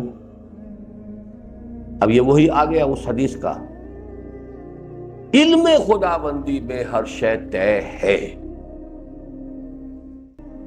لکھا جا چکا ہے اور قلم اٹھائے جا چکے ہیں۔ اسٹاپ رائٹنگ، پینس ڈاؤن، اور سیاہی بھی خشک ہو چکی ہے۔ جب فتح صحف، صحیفے خشک ہو چکے۔ رواه الترمذی وقال حدیث حسن صحیح، وفی روایت غیر الترمذی احفظ اللہ تجد امامک تعرف الی اللہ فی الرخاء، یعنی یہ الفاظ اضافی ہیں، اللہ کو اپنے پاس رکھو، اپنے ساتھ رکھو، اپنے ذہن میں محفوظ رکھو، اپنے دل میں مستحضر رکھو، ہمیشہ اپنے سامنے موجود پاؤ۔ تعرف الی اللہ فی الرخاء، جب تمہارے لیے سہولتیں ہوں، آسانیاں ہوں، خوشیاں ہوں، اس وقت اللہ کو یاد رکھو گے۔ یعرف کا فی شدہ، وہ تمہیں یاد رکھے گا جب تم کسی مشکل میں ہو، اور جب تم نے اپنی آسانی میں اور عیش میں بھول گئے ظفر آدمی اس کو نہ جانیے گا چاہے کتنا ہی ہو وہ صاحب فہم و ذکا، جسے عیش میں یاد خدا نہ رہی، جسے تیش میں خوف خدا نہ رہا۔ یہ بہادر شاہ ظفر آخری تاجدار، وہ تاجدار ہند کے تو نہیں تھے، لال قلعے کے تھے، صرف تھے تو تاجدار۔ وَاعْلَمْ أَنَّمَا أَخْطَأَكَ لَمْ يَكُنْ لِيُصِيبَكَ، یہ سب وہ سورۃ تغابن کی بحثیں ہیں۔ جان لو جو چیز تم سے چھٹ گئی، رہ گئی، جو تمہارے نشانے سے خطا ہو گئی، یا تمہارا نشانہ خطا ہو گیا، you wanted to get something, you couldn't get it، وہ نہیں ملنے والی تھی تجھے۔ اب پیچو تاب نہ کہو، ذرا سا میں نے یوں نشانہ کر لیا ہوتا تو بیڑا پار ہو جاتا، ڈرتے رہو، keep on brooding، nothing doing، یہ ہو سکتا ہی نہیں۔ وما اصابک لم یکن لیخطئک، اور جو تم پر آئی ہے بات، واقع ہوئی ہے، وہ تم سے ہٹ سکتی ہی نہیں تھی۔ اس کا یہ نتیجہ نہیں ہونا چاہیے کہ آپ کوشش نہ کریں یا مصیبت سے بچنے کی سعی نہ کریں، اپنی سے کوشش کیجیے، لیکن ہوگا وہ جو اللہ تعالیٰ کو منظور۔ لہذا اس میں سکون ہے، اطمینان ہے، یہ نہیں ہے کہ یہ جی دیکھو نا میرا تو ساری محنت رکارت گئی، یوں نہ کرتا تو شاید ٹھیک ہو جاتا، یہ بیچ میں نہ آ گیا ہوتا کم وقت تو میرا تو کام بنا پڑا ہوا تھا۔ یہ سارے جو ہے وہ غصے ہیں، اپنے اوپر بھی حسرتیں ہیں، دوسروں کے اوپر بھی طے اشارہ ہے، سب سے نجات ہو گئے۔ ٹھیک ہے بھائی، اللہ تعالیٰ مجھے منظور نہیں تھا، خلاص، the slate is clean, go ahead now.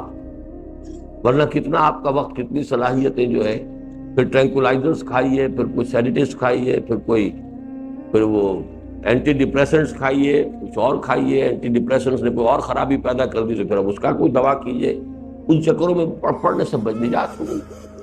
بروں کشید ز پیچا کہ ہست بود مرا، چوک دہا کے مقام رضا کشو، اللہ کی رضا پر راضی ہو جاؤ تو کیسے کیسے عقدے حل ہو جائیں۔ وَاعْلَمْ أَنَّ النَّصْرَ مَعَ الصَّبْرِ، اور جان لو اللہ کی مدد صبر کے ساتھ ہے، ان اللہ مع الصابرین۔ یہ نہ تم سمجھو کہ بس ادھر سے حملہ ہوا، ادھر سے اللہ کے فرشتے آ کے تمہاری طرف سے دفاع کرتے ہیں۔ پہلے تمہارا امتحان ہوگا، تم اتنے کچھ کھڑے رہتے ہو، تمہارے اندر بھی تمہارے ایمان کا بھی تو کچھ ظہور ہو، تمہاری سرفروشی کا بھی تو کوئی ثبوت ملے، صبر کے ساتھ نصر ہے۔ وَإِنَّ الْفَرَجَ مَعَ الْكَرْبِ، اور تکلیف کے ساتھ ہی کشادگی بھی آتی ہے۔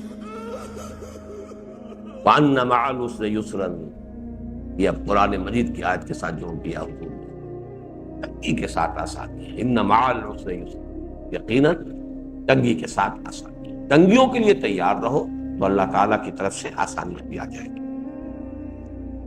نیکسٹ،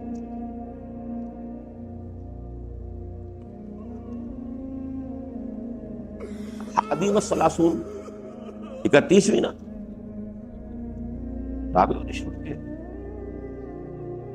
ٹھیک ہے۔ عن ابی ذر الغفاری رضی اللہ عنہ عن النبی صلی اللہ علیہ وسلم فیما یرویہ عن ربہ عز وجل انہ قال، حضرت ابو ذر رضی اللہ تعالی عنہ جو غفاری ہے، یہ غفاری نہیں ہے، غفاری، غفار قبیلہ، عن النبی صلی اللہ علیہ وسلم فیما یرویہ عن ربہ، یہ بھی حدیث قدسی، یہ اصل حدیث قدسی ہے جس میں کہ الفاظ ہی اللہ کے حضور نے نقل کیے ہیں ودن بریکٹ، ودن کاماس۔ یا عبادی، اے میرے بندو، انی حرمت الظلم علی نفسی وجعلتہ بینکم محرما فلا تظالموا، اسی حدیث کے ساتھ جوڑ دینا چاہیے تھا ہمیں اسے، لا تحاسدوا ولا تباغضوا ولا تظالموا،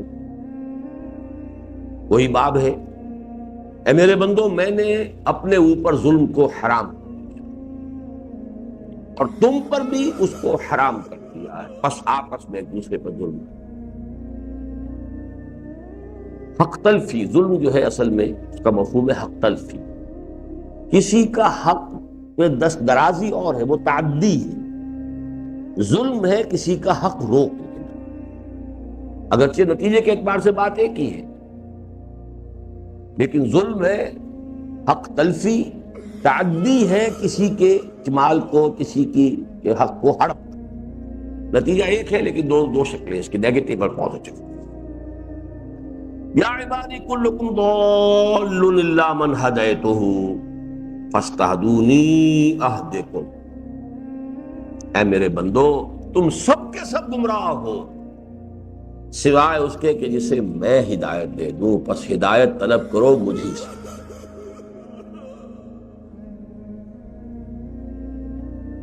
یا عبادی کلکم جائع الا من اطعمتہ فاستطعمونی اطعمکم، اے میرے بندو تم سب بھوکے سوائے اس کے جسے میں کھلاؤں، بس مجھ سے کھانا طلب، مجھ سے رزق طلب، رازق میں۔ یا عبادی کلکم عار الا من کسوتہ فاستکسونی اکسکم، اے میرے بندو تم سب کے سب عریاں ہو، ننگے ہو سوائے ان کے کہ جسے میں لباس عطا کر دوں، بس مجھ سے لباس طلب۔ اب یہ وہی بات آ گئی نا، فَإِذَا سَأَلْتَ فَاسْأَلِ اللَّهَ وَإِذَا اسْتَعَنْتَ فَاسْتَعِنْ بِاللَّهِ، بات تو ایک ہی، جب مانگو اللہ سے مانگو، ہدایت مانگو اللہ سے مانگو، روزی مانگو اللہ سے مانگو، لباس مانگو اللہ سے مانگو، جو مانگنا ہو اللہ سے۔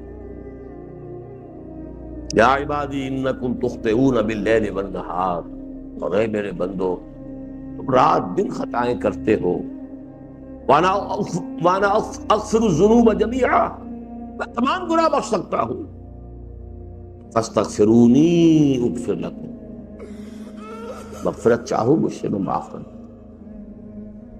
چاہو تو صحیح۔ ہم تو مائل بے کرم ہے، کوئی سائل ہی نہیں، راہ دکھلائیں کسے، رہنم منزل ہی نہیں، کوئی ہدایت طلب ہی نہیں کرتا، ہدایت دے کیسے؟ مانگتا ہی ہم سے نہیں ہو تو کہیں اور اس نے جبرسائی کی ہوئی ہے، کہیں اور وہ اپنی عزت کا دھیلا کرا رہا ہے، کہیں اور خوش آمدید کر رہا ہے، کہیں اور جا کر جو ہے وہ جو ہے لوگوں کے سامنے اپنی عزت نفس جو ہے اس کا دھیلا کروا رہا ہے۔ ہمارے پاس تو آیا ہی نہیں، ہم سے مانگتا۔ اوروں سے کہا تم نے، اوروں سے سنا تم نے، کچھ ہم سے کہا ہوتا، کچھ ہم سے سنا ہوتا، بات تو ساری یہی۔ یا عبادی انکم لو تبلغوا ضری فتضرونی فلن تبلغوا نفعی فتنفعونی، لن تبلغوا، اے میرے بندو تم ہرگز نہیں پہنچ سکتے مجھے کی ضرر پہنچانے پر کہ مجھے ضرر پہنچا سکو، میرا کیا بگاڑنا، بڑے سے بڑا باغی، بڑے سے بڑا فن خان، میرا کیا ضرر، فرعون میرا کیا بگاڑ لیا فرعون نے، اور کیا نمرود نے بگاڑ لیا، کیا ابو جہل نے بگاڑ لیا، کون بگاڑ لیا؟ انکم لن تبلغوا ضری، تم مجھے ضرر پہنچانے کے قادر نہیں ہو، فتضرونی کہ تم مجھے کوئی ضرر پہنچا سکو، ولن تبلغوا نفعی فتنفعونی، نہ تم مجھے کوئی نفع پہنچا سکتے ہو، نہ تمہاری یہ حیثیت ہے یا رسائی ہے کہ تم میرا کوئی کام کر دو، کہ میری ضرورت پوری کر دو۔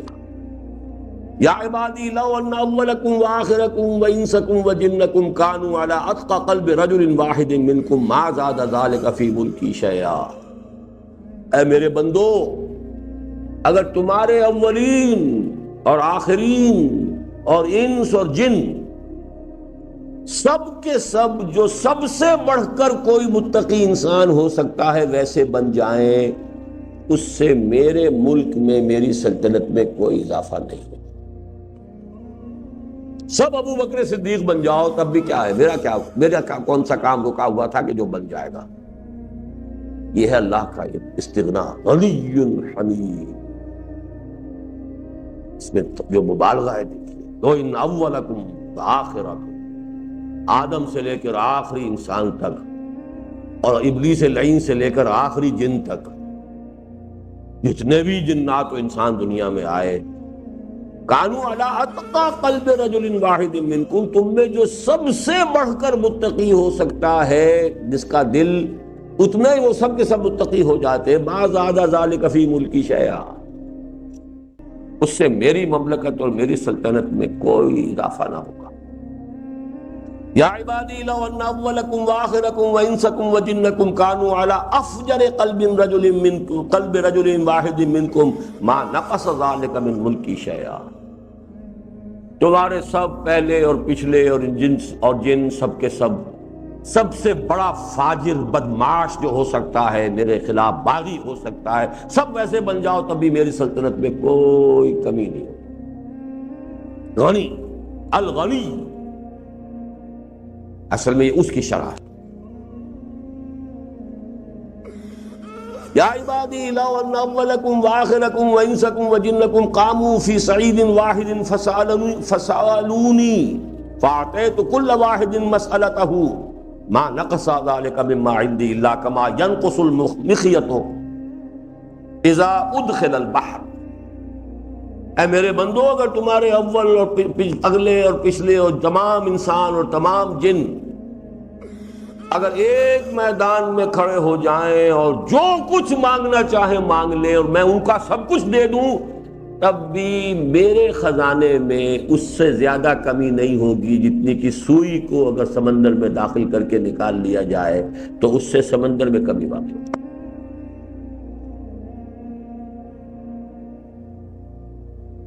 اب ہم پڑھ لیتے ہیں قرآن مجید میں تو واسع علیم، اللہ بڑی وسعت والا ہے۔ یہ کتنی وسعت والا ہے، ہمارے تو تصور میں نہیں آ سکتا۔ البتہ ضرور یہ ہے کہ ان الفاظ نے کچھ نہ کچھ ہمیں قریب پہنچایا ہے کہ اس کی وسعت کا کیا ٹھکانہ ہے۔ لو ان اولکم وآخرکم وانسکم وجنکم قاموا فی صعید واحد، ایک میدان میں جمع ہو جائیں، فسالونی، اور پھر مجھ سے وہ سوال کریں، مانگیں، فاعطیت کل واحد مسألتہ، اور ہر ایک کو میں جو اس نے مانگا ہو وہ دے دوں، ما نقص ذلک مما عندی، میرے پاس جو کچھ ہے اس سے زیادہ کمی نہیں ہوگی، الا کما ينقص المخیط اذا ادخل البحر، جتنی کہ وہ سوئی کمی کر دیتی ہے سمندر کے اندر جبکہ وہ سمندر میں داخل کر دیتا ہے۔ یہ اللہ کے خزانوں کا عالم۔ یا عبادی انما ہی اعمالکم احصیھا لکم، اے میرے بندو، یہ تمہارے عمل ہیں جو میں تمہارے لیے حفاظت سے رکھ رہا ہوں، میں کیا کروں، تم یہ بدماشیاں کر کے آئے، تمہارے اپنے عمل ہیں۔ انما ذالک انما ہی اعمالکم احصیھا لکم، میں تو اس کا تمہارے لیے حفاظت کر رہا ہوں۔ I have kept them in store. I am your storekeeper. میں نے سب کے سب تمہارے لیے جمع کر کے رکھے ہیں۔ ثم اوفیکم ایہا، پھر میں پورا تمہیں ادا کر دوں گا جو کچھ تم نے کیا۔ فمن وجد خیرا فلیحمد اللہ، تو جو کوئی خیر پائے وہاں اسے اللہ کی حمد کرنی چاہیے۔ ومن وجد غیر ذلک فلا یلومن الا نفسہ، اور جو شخص وہاں کوئی برائی پائے اپنے لیے تو وہ ہرگز ملامت نہ کرے مگر صرف اپنے آپ کو۔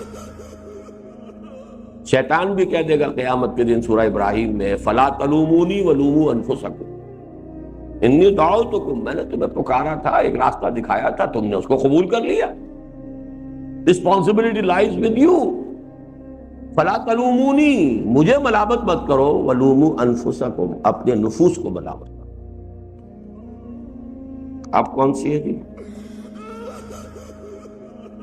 الحادی والثلاثون عن ابی العباس سہل بن سعد السعدی رضی اللہ عنہ قال، ابو العباس سہل ابن سعد الساعدی، یہ ان کا قبیلہ گھرانہ ہے، رضی اللہ عنہ، ان سے مروی ہے، جاء رجل الی النبی صلی اللہ علیہ وسلم، ایک شخص حاضر ہوا نبی اکرم صلی اللہ علیہ وسلم کی خدمت میں، فقال، اور اس نے عرض کیا، یا رسول اللہ، اے اللہ کے رسول، دلنی علی عمل اذا عملتہ احبنی اللہ احبنی الناس۔ بات بڑی پوچھی اس نے، یہاں بھی ہونا چاہیے تھا، بخیل خوب پوچھا تم نے، آدمی ذہین تھا۔ اے اللہ کے رسول، مجھے وہ عمل بتا دیجئے کہ میں اگر اس کو کر گزروں تو اللہ بھی مجھ سے محبت کرے اور لوگ بھی مجھ سے محبت کریں۔ یہ دو محبتیں مشکل جمع ہوتی ہیں۔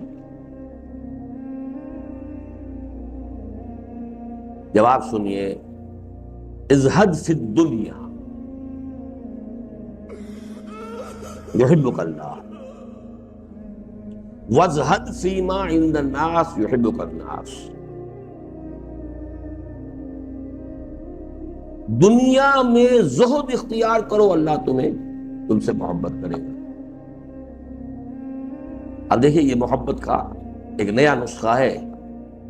قرآن مجید میں محبوبیت کے لیے کون کون سی چیزیں آئی ہیں؟ ان اللہ یحب الذین یقاتلون فی سبیلہ صفا کانہم بنیان مرصوص، ان اللہ یحب المحسنین، فاتبعونی یحببکم اللہ۔ لیکن یہاں ایک اور نسخہ ہے جو حضور بیان فرما رہے ہیں۔ زہد کسے کہتے ہیں؟ Try to define it. Who will do?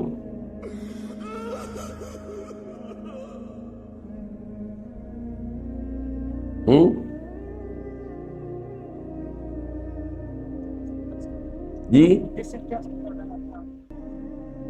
دنیا سے ڈس انٹرسٹ کرنے والا تو مومن ہو ہی نہیں سکتا۔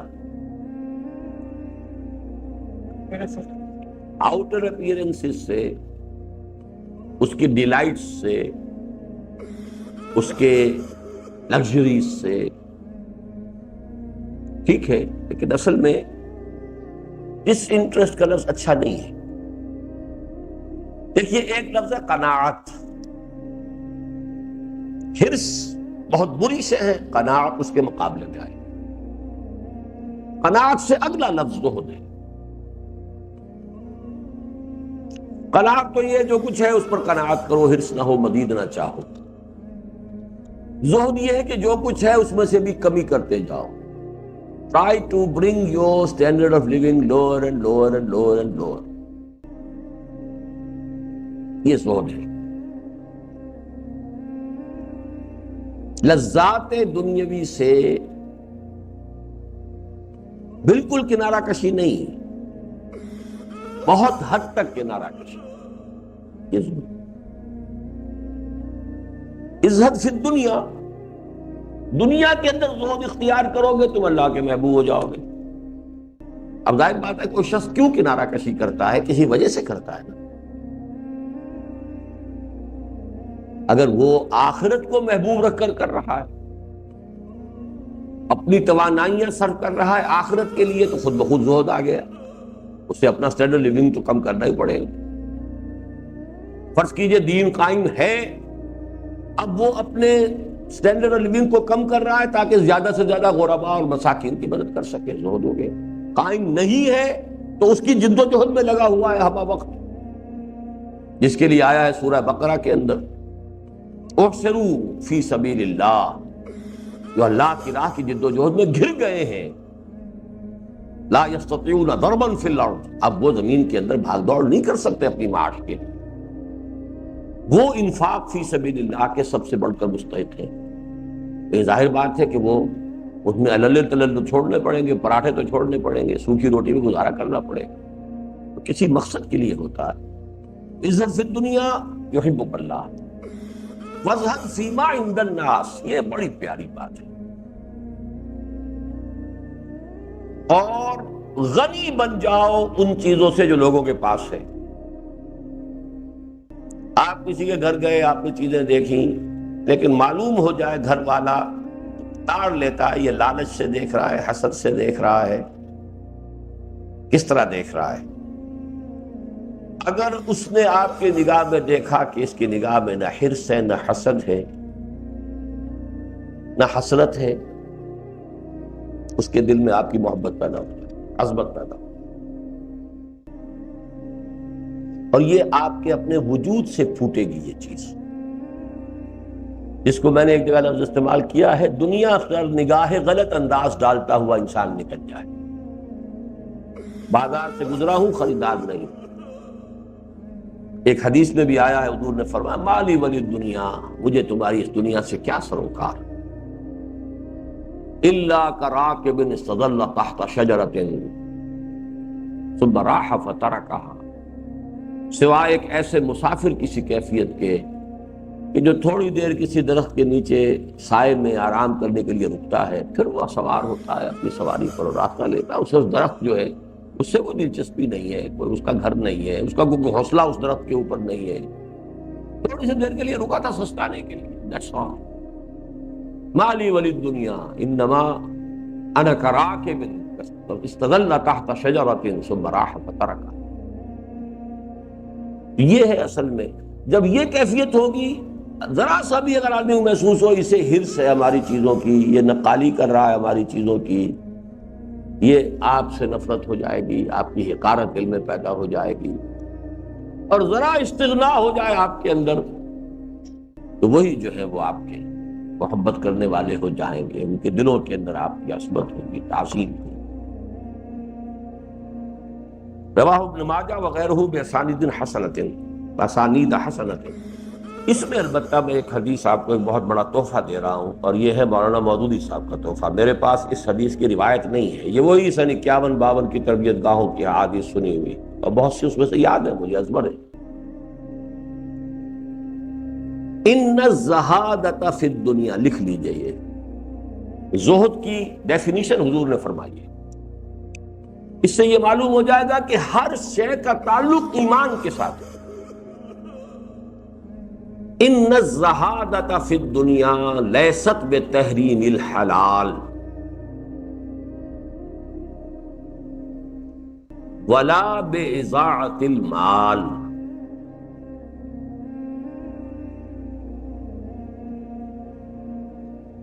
دنیا میں زہد اس کا نام نہیں ہے کہ حلال چیزوں کو اپنے اوپر حرام کر لیا جائے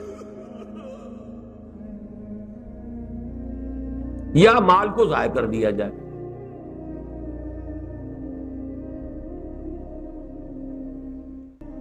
وَلَكِنَّ الزَّهَادَةَ فِي الدُّنْيَا، بلکہ اصل زہادت کیا ہے، زہد کیا ہے؟ ان یکون بما فی ید اللہ، ان یکون ما فی ید اللہ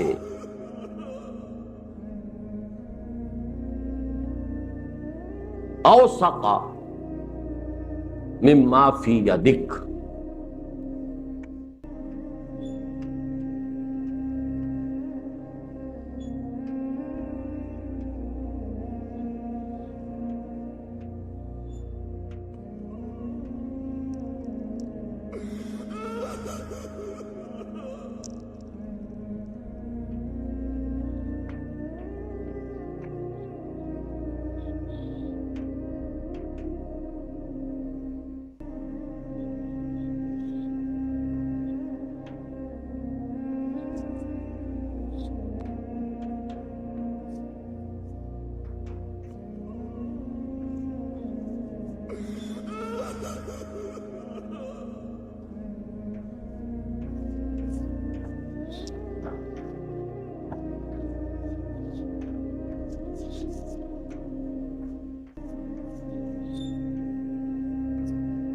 ان الزہادۃ فی الدنیا لیست بتحریم الحلال ولا باضاعۃ المال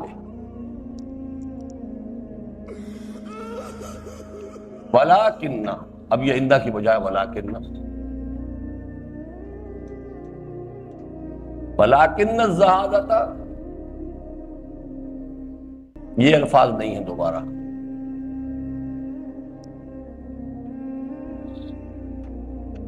بِأَن يَكُونَ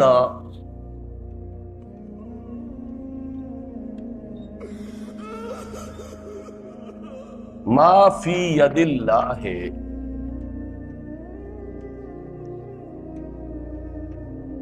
أَوْثَقَ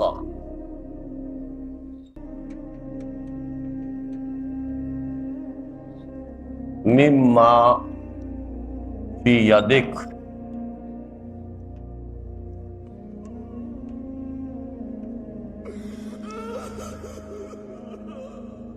دنیا میں زہد اس کا نام نہیں ہے کہ حلال کو اپنے اوپر حرام کر لیا جائے. اب یہ سورہ اعراف کی آیت ہے، قل من حرم زینۃ اللہ التی اخرج لعبادہ. وہ جو رہبانیت والا زہد ہے وہ اسلام میں پسند نہیں کہ لذتوں کو اپنے اوپر حرام ٹھہرا لیا جائے. آپ اگر اقامت دین کی جد و جہد میں لگے ہوئے ہیں ہمتن، پھر بھی اللہ کا کوئی ایسا فضل آپ پر ہو گیا ہے کہ آپ کو کوئی اچھی چیز کھانے کو مل، کھائیے ضرور، اللہ کا شکر ادا کیجیے. وہ تارک الدنیا نہیں، ڈس انٹرسٹ، اسی لیے میں نے کہا تھا اچھا لفظ نہیں ہے. اسلام میں سیلف انیہیلیشن نہیں ہے، سیلف کنٹرول ہے. کیپ یور نفس alive, don't make it did. Keep it alive and strong, but control it. گھوڑا تکڑا ہوگا تو لے کے دوڑے گا آپ کو، لیکن آپ کو قابو یافتہ ہونا چاہیے گھوڑے پر. گھوڑے کو لاغر کر دیا تو کیا کرو گے؟ تو کون سی جنگ میں استعمال کرو گے؟ اسلام کا کانسیپٹ بالکل جدا ہے. زہد اسی لیے میں نے چاہا کہ اس حدیث کے حوالے سے کہیں آپ کسی دوسری طرف نہ نکل جائیں. یہ رہبانیت والا زہد نہیں ہے. ان الزہادۃ فی الدنیا لیست بتحریم الحلال ولا باضاعۃ المال، مال ضائع کرنے کے لیے تو نہیں ہوتا.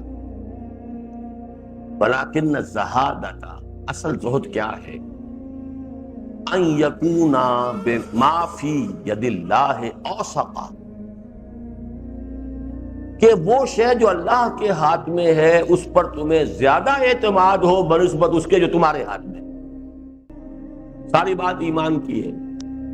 دنیا کا قاعدہ یہ ہے، bird in hand is worth to in the Bush.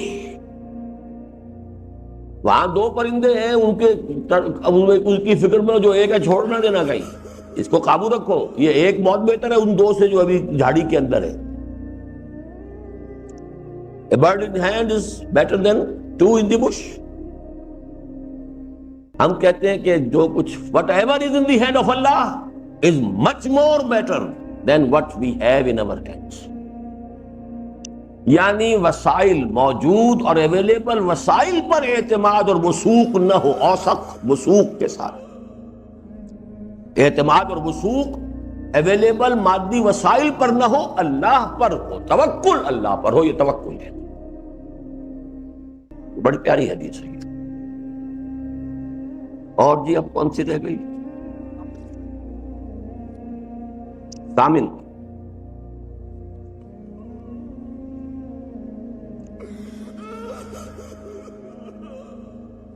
عن ابی ہریرہ رضی اللہ عنہ قال قال رسول اللہ صلی اللہ علیہ وسلم ان اللہ تعالی قال.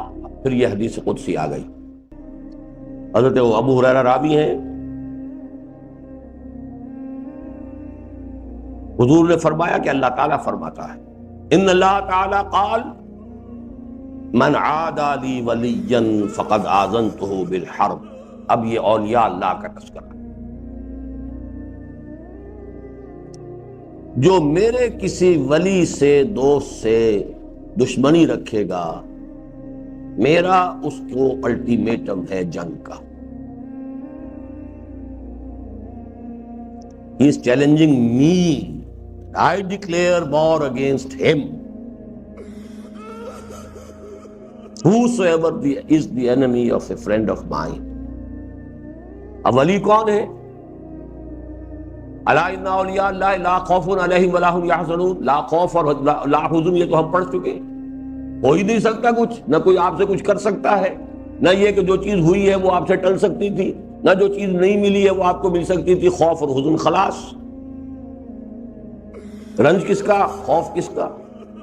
کوئی آپ کا کوئی بگاڑ ہی نہیں سکتا. اور اولیاء اللہ کون ہے؟ الذین آمنوا وکانوا یتقون. خلاص. ان کے سروں پہ سینگ نہیں ہوتے ہیں، وہ کوئی علیحدہ جو ہے وہ کوئی اسپیشیز نہیں ہے. اللہ کا ولی کون ہے؟ تو اللہ پر ایمان رکھتا ہے اور تقوی اس کے اندر ہے. من عادى لي وليا، جس نے میرے دوست کے ساتھ دشمنی کی، فقد آذنته بالحرب، تو پھر میری طرف سے اس کے خلاف اعلان جنگ. وما تقرب الي عبدي بشيء احب الي مما افرضته عليه. اور میرا بندہ میرا تقرب حاصل نہیں کرتا کسی شے سے جو مجھے محبوب تر ہو ان چیزوں سے بڑھ کر جو میں نے فرض کی.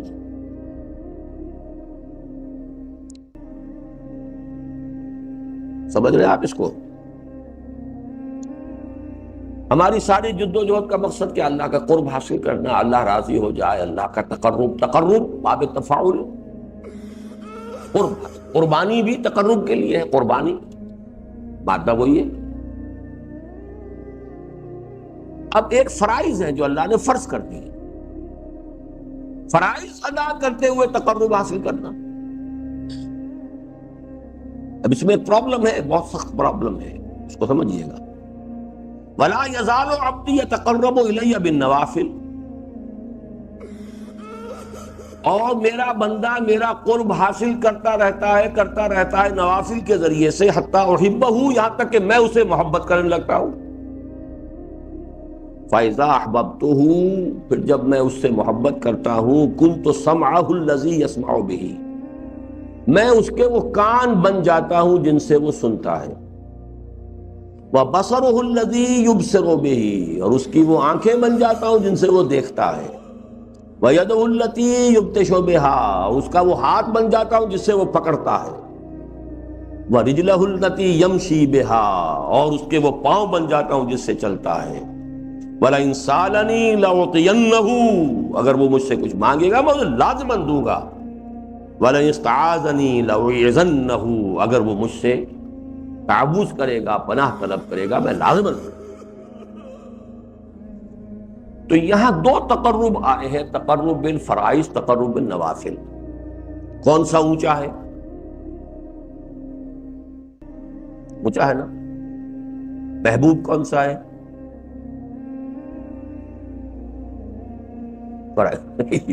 کیا چکر کیا ہے اس پر؟ یہ کہ سمجھ لیجئے، اس پر چونکہ میری پوری تقریر ہے، کتابچہ چھپا ہوا ہے، مجھے تفصیل میں جانے کی ضرورت نہیں ہے، لیکن یہ بڑی اہم حدیث ہے. تصوف کے باب میں اس حدیث کو نہ سمجھنے کی وجہ سے سارا فساد پیدا ہوا. اس حدیث میں اصل میں دو مختلف کیفیات کا بیان ہے. اگر اللہ کا دین قائم نہیں ہے تو پہلا فرض ہے اس کے دین کو قائم کرنا. نوافل تو اس کے بعد آئیں گے نا. فرض اہم ہے یا نفل زیادہ اہم ہے؟ فرض نماز پڑھو نہیں، نوافل کے ڈھیر لگا دو، ڈیلے کے نہیں. اقامت دین کی جد و جہد فرض عین. اس لیے اس وقت آپ کیا کریں گے؟ نماز فرض پڑھ لیجئے، روزہ فرض رکھ دیجئے، لیکن اپنی ساری جد و جہد، اپنی ساری توانائی، اپنی ساری قوت اقامت دین کی جد و جہد میں لگائیے کہ وہ فرض ہے. نوافل کا وقت کہاں ہے؟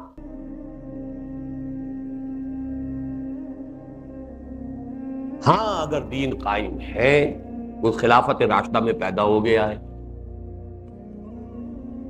اس کا کیونکہ دین قائم ہے اور اس کو قائم رکھنے کا ادارہ جو ہے آپ کی ریاست اسلامی موجود ہے، وہ جب طلب کرے گی آؤ بھائی میدان جنگ میں تو چلے جانا، ورنہ لگے رہو نفلوں میں، رات رات بھر کھڑے رہو، روزے رکھو، ذکر اذکار کرتے رہو. ہائر ویلیو یہ ہو جائے گی. لیکن ہائر ویلیو کب ہوگی؟ جبکہ پہلی منزل بنی ہوئی ہو. یہی تو میں نے ہمیشہ آپ کو بتایا کہ 6 منزلہ عمارت جو فرائض دینی کی میں بتاتا ہوں، اس میں اہم ترین اولین ہے، بلند ترین اقامت دین ہے. اولین کیا ہے؟ عبادت رب. بندہ خود تو بنو پہلے، پھر عبادت رب کا نظام قائم کرنے کی کوشش کرنا. خود بنے نہیں اور زندہ باد وہ میدان میں نکل آئے تو حاصل کیا اس سے؟ اسی طریقے سے اصل جو بنیاد ہے وہ تقرب بالفرائض ہے. بدقسمتی سے فرائض کی فہرست میں سے چونکہ اقامت دین کی جد و جہد نکل گئی، ساری عمارت ہی ٹیڑھی ہو گئی. اب چاہے انگریز کی حکومت ہے ہو رہی ہے، چاہے دین کسی کا غالب ہے، دین انگریز کا غالب ہے، کفر کا نظام ہے، تم اپنے مراقبے میں لگے رہو، اپنے چلے کھینچو، اپنے جو ہے خانقاہیں آباد کرو، لوگوں کو بلاؤ اور ان کو مانجتے رہو، رگڑتے رہو، ان کا تزکیہ نفس کرتے رہو. It's everything misplaced. ظلم کہتے ہی اسے ہیں، وضع شیء فی غیر محلہ، کسی شے کو اس کے اصل مقام سے ہٹا دینا، یہ فلکرم ہٹ گیا اس کا۔ تو تقرب الفرائض، ما تقرب الی عبدی بشیء احب الی مما افترضته علیہ، اصل شے، محبوب ترین شے وہ فرائض۔ فرائض ادا کرنے کے بعد نوافل ٹھیک ہے، اب یہ نفل کے منزل اونچی سے اونچی ہوتی جائے گی، اونچی سے اونچی ہوتی جائے گی، تقرب میرا حاصل ہوتا جائے گا، یہاں تک کہ اس قدر قرب بھی میرا حاصل ہو سکتا ہے کہ گویا کہ میں انسان کی آنکھیں اور کان اور ہاتھ اور پاؤں بن جاؤں، اتنا، یعنی یوں سمجھیے کہ ایک ایسا اتصال بے تکیف بے قیاس، اس رب الناس را با جان ناس، ایک ایسا اتصال ہے جس کو ہم سمجھ نہیں سکتے، جیسے ہمارے جسم کے ساتھ جان کہاں متصل ہے، کہاں اٹکی ہوئی ہے، کچھ پتہ ہی نہیں، دل بھی بدل دیا، جان وہی کی وہی ہے، کس کی جان آ گئی اس کے اندر؟ بہت دیر تک تو دل تھا ہی نہیں، نہ اس کا تھا نہ اس کا تھا، وہ تو مشین کا پمپ ہی چل رہا تھا، تو جو جان تو پھر بھی تھی، وہ جان کس بلا کا نام ہے، ہوتی کہاں ہے، وہ کچھ پتہ ہی نہیں، آج تک بھی نہیں پتا۔ اسی طریقے سے وہ روح کہاں اٹیچڈ ہے کچھ پتہ نہیں، اس بیانڈ سائنٹیفک جو ہماری انویسٹیگیشن کا فیلڈ ہے اس کے یہ بیانڈ ہے، ماورا۔ لیکن یہ کہ کیفیت ایسی ہو سکتی ہے کہ اتنا اتصال ہو جائے، فنا فی اللہ انسان ہو جائے، یا فنا فی اللہ ہو جائے، اپنی ہستی کو فنا کر دیا اللہ کی ہستی کے اندر، وہی مانا جو تیری مرضی وہی میری مرضی، ان صلاتی و نسکی و محیای و مماتی للہ رب العالمین، میں کھاتا ہوں روٹی اے اللہ تو اس لیے کہ تیرے دین کی خدمت کے لیے میرے اندر قوت پیدا ہو، میں سوتا ہوں اے اللہ تو اس لیے سوتا ہوں کہ اثر نو میری توانائیاں عود کر آئیں تاکہ میں تیرے دین کے لیے محنت پھر اسی طریقے سے جوش و خروش سے جاری کر سکوں۔ ایک غافل انسان ہے، وہ سوتا ہے، اپنی لذت لے رہا ہے، اللہ اللہ خیر سے۔ ایک انسان ہے جس کا ایک مشن ہے، a man with a mission, he also takes rest، لیکن اس کا ریسٹ ویسا ہی ہوتا ہے، انما استظل تحت شجرۃ ثم راح فترکھا۔ اس پر چونکہ میرا کتاب کیا موجود ہے تو اس لیے آپ اس کو تفصیل سے پڑھ لیجیے۔ اب آخری ہے گئی، آخری ہے نا 40۔ اچھا چلیے، عن ابن عمر رضی اللہ عنہما قال اخذ رسول اللہ صلی اللہ علیہ وسلم بمنکبی فقال بمنکبی۔ حضرت عبداللہ ابن عمر رضی اللہ تعالی عنہ، دیکھیے جیسے حضرت عبداللہ ابن عباس حضور کو پیارے تھے، وہ عباس کے بیٹے، چچا کے بیٹے تھے، بھتیجے تھے، عمر میں چھوٹے تھے، اسی طریقے سے عمر کے بیٹے عبداللہ یہ بھی بہت پیارے تھے۔ تو حضور وہ فرماتے ہیں کہ ایک دفعہ حضور نے میرا شانہ پکڑ لیا، اب یہ اپنائیت، شفقت اور انتہائی جو قرب ہے اس کی ایک کیفیت ہے۔ فقال، فرمایا، کن فی الدنیا کانک غریب وعابر سبیل، دیکھنا عبداللہ دنیا میں ایسے رہنا جیسے کہ تم اجنبی ہو یا راہ چلتے مسافر، دل نہ لگانا۔